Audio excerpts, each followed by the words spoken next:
ఇటీవల ఏపీ ఎన్నికల సందర్భంగా టాలీవుడ్ నటి ప్రముఖ యాంకర్ శ్యామల పిఠాపురంలో వైసీపీ అభ్యర్థి వంగ గీత తరఫున ప్రచారం చేయడం తెలిసిందే. ఈ సందర్భంగా ఆమె జనసేనాని పవన్ కళ్యాణ్ పై చేసిన వ్యాఖ్యలు జనసేన శ్రేణుల్లో తీవ్ర ఆగ్రహం కలిగించాయి. పిఠాపురంలో వంగ గీత విజయం పక్కా, పవన్ అరవడం, ఆయాసపడడం తప్ప ఇతరులకు సాయపడడం నేనెప్పుడు చూడలేదు అంటూ శ్యామల చేసిన వ్యాఖ్యలతో పవన్ అభిమానులు, జన సైనికులు బగ్గుమన్నారు. ఇప్పుడు ఎన్నికలు పూర్తి అయ్యాయి. పిఠాపురంలో పవన్ గెలవడమే కాదు, రాష్ట్రంలో జనసేన పార్టీ పోటీ చేసిన 21 స్థానాలు విజయాలు అందుకుంది. ఈ నేపథ్యంలో యాంకర్ శ్యామల తనకు బెదిరింపు కాల్స్ వస్తున్నాయని వెల్లడించారు.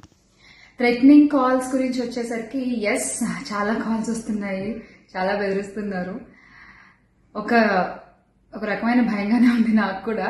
కానీ ఏంటంటే ఒకటే చెప్పాలండి, నేను మీకు ఒకటి నచ్చుతుంది, నాకు ఒకటి నచ్చుతుంది, అలా అని చెప్పి మీకు నచ్చింది నాకు నచ్చిందని చెప్పి మీరు బతకడానికి వీల్లేదు అంటే ఇది చాలా అన్యాయం అన్న, చాలా అన్యాయం.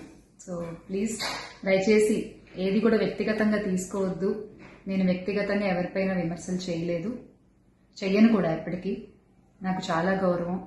ఎవరన్నా కూడా వ్యక్తిగత విమర్శలు ఏవి ఎప్పుడు చేయలేదు, చేయని మళ్ళీ చెప్తున్నాను. సో దయచేసి మీరు కూడా ఏది పర్సనల్గా తీసుకోవద్దు. ఎస్, ఒక పార్టీని గెలిపించేటువంటి ప్రయత్నంలో నేను ఎంత చేయాలో అంతా చేశాను, ఉన్నదే చెప్పాను, లేనిది ఎక్కడా మాట్లాడలేదు. దయచేసి దాన్ని అర్థం చేసుకుంటారని కోరుకుంటున్నాను.